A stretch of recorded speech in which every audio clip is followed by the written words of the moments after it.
Hi everyone and welcome back to the channel. So in this video I'd like to talk you through all the different quality levels of drawers, because I believe that looking at the drawer in a piece of furniture gives you a really good indication of the quality of that piece of furniture and therefore the price that you might want to pay for it.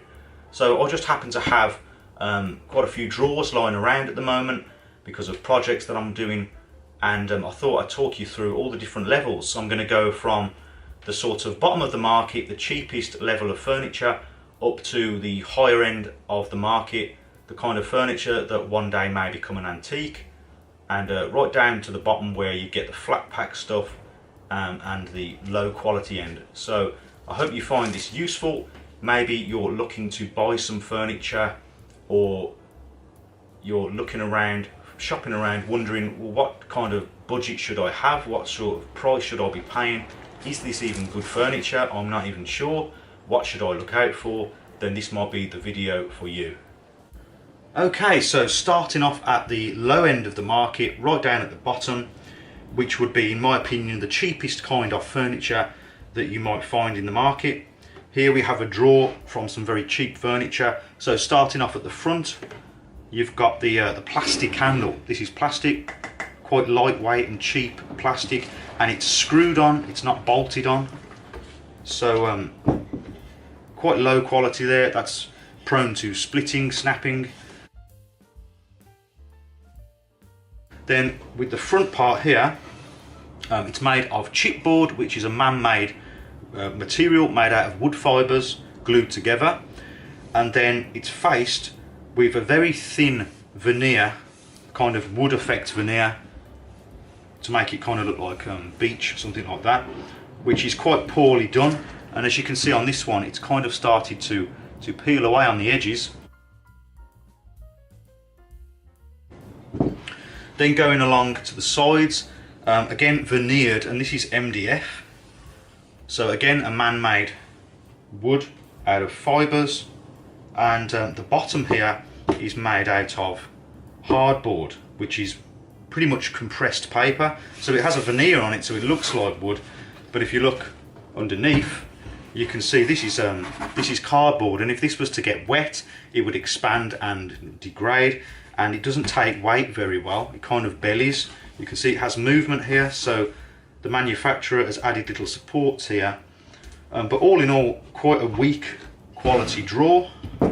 Doesn't hold a lot of weight, and it's quite cheap. And the front is connected with these like cam locks here that you get with flat pack furniture. So this is a classic piece of flat pack furniture which has been made to a budget. And you can see underneath again here the chipboard, which again, if it gets wet, it does swell up, and it completely ruins the furniture.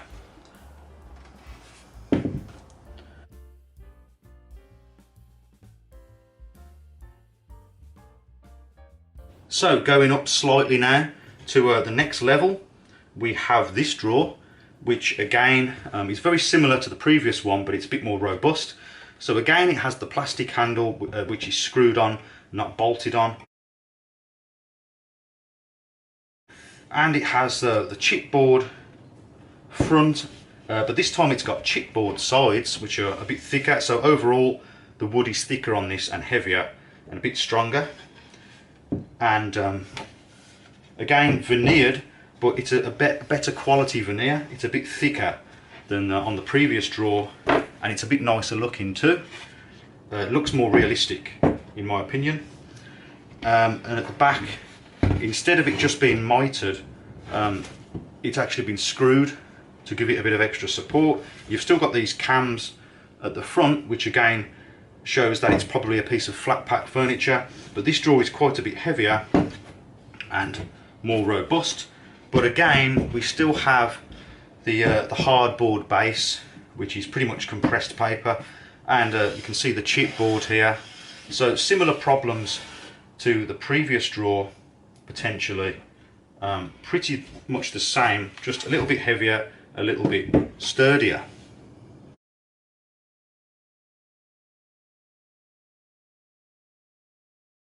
Going up again, slightly better quality here. You've got a bit of a hybrid type drawer.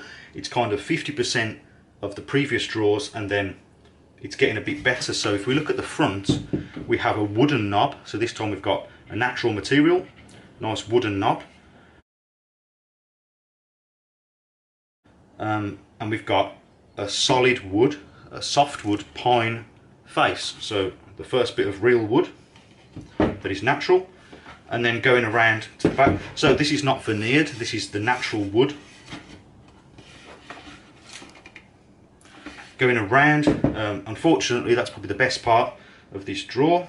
Again, we've got the hardboard base, and we've got chipboard with mitered corners, and these cams again. So this was another piece of flat pack furniture, and the idea here is to make the front look better than it is. So the front looks nice, and the parts that you don't see are the cheaper parts. So on the surface, this drawer in its chest of drawers or cabinet or whatever would look better quality until you open it. So that's a good thing to look out for. When these are closed, you might think, oh, the whole thing could be made of hardwood pine, but then when you open it up, this is all man-made, cheaper material.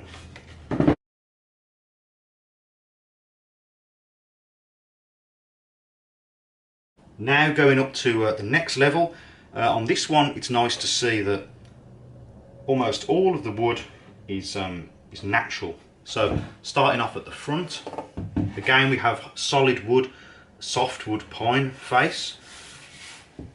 This is not one solid piece. You can see here actually, if I bring it closer, these are called staves. That it's been glued together in sections, and you can see where the knots don't line up. So kind of a bit ugly looking. To save money, it's been put together in pieces rather than one solid piece. But it is all solid wood, and the handles are solid wood too. It's all softwood, and then if you look around this, it's nice to see that the sides, these sides here and the back, are all made again of solid pine, and they are connected this time. Instead of cams or screws, this is not a flat pack. This has been put together with dowels, and that is, you can see here this one's come apart, but you can just see where the dowels were. That means that it's more robust, better quality than maybe screws or these flat pack fixings that you get. And then looking underneath, we have some plywood. So this is like a man-made kind of processed wood, but it is natural wood, and it's better quality than the hardboard that you've seen previously, and this isn't so prone to bellying or expanding when it gets a little bit wet. So all in all, a better quality drawer, although this is only softwood, so it's kind of middle of the road. I would say it's not poorly made, it's not particularly high end, but it will last many years and it will do a good job, as will maybe the cheaper drawers if you take care of them and if you know what their limitations are in terms of like the materials that they're made of. So that is kind of the middle of the road drawer.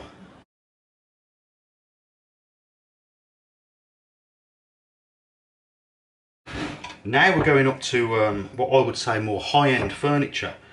Starting off at the front here, we have a nice metal, I think this might be brass. This is quite an old drawer, so it's quite a nice quality brass handle that has bolts going through it. Really good quality, that will last for many years. These are the sorts of pieces of furniture that might turn into antiques in the future. And we've got what I believe to be a hardwood front. I'm not sure what kind of hardwood this is because it's been stained. So, but again, it's nice hardwood, and it has a kind of pattern that's been put into it. You can see here around the edge, so it's a bit more decorative. Nice and thick. Going on to the sides, again the sides are made of hardwood too, and so is the back, and it even has little cutouts here to make it easier for you to get the drawer in. So turns up here. So there's more attention to detail on this one. But the main thing to note is that, well, first of all, on the sides you've got a nice runner that's been routed out with a round over here, and you've got these nice neat dovetail joints. So if you ever see dovetail joints on furniture, that is much more time consuming than dowels or screws, and it may indicate that it's a real good quality piece of furniture. So the bottom is a nice quality plywood, a bit thicker than the previous ones. This doesn't really tend to belly at all, it's quite solid.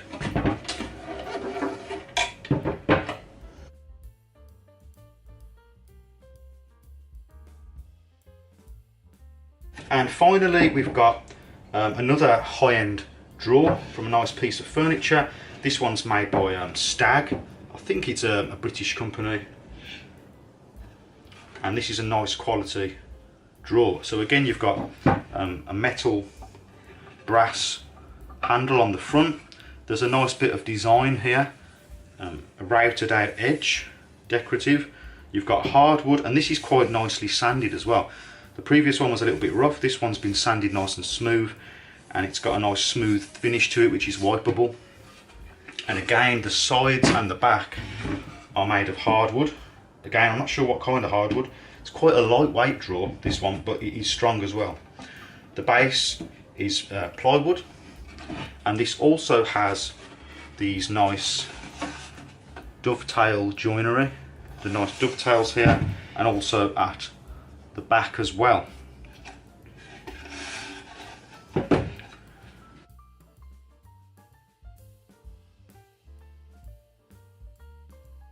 So just to summarise, all of these types of drawer and furniture have their uses. All of them, I would say, are useful in certain circumstances. It does depend what you're looking for. If you're looking for something cheap and you're on a budget, you can go for these cheaper types of furniture, although you need to bear in mind the limitations of the material. And then if you're looking to spend more money on something higher end, then by all means go for the better quality hardwood options. And it's a similar situation with the carcass of the furniture too. You can see this is the high-end stuff. It has a nice quality plywood as the backer and hardwood sides. And then this budget low-end one has a hardboard back and chipboard veneered sides, which of course are not as hard wearing and cheaper, and you can see all the chips down here at the bottom and the damage. Okay, so that is about it for this video. That's what to look out for with furniture. If you're buying new or used, take a look at the drawers.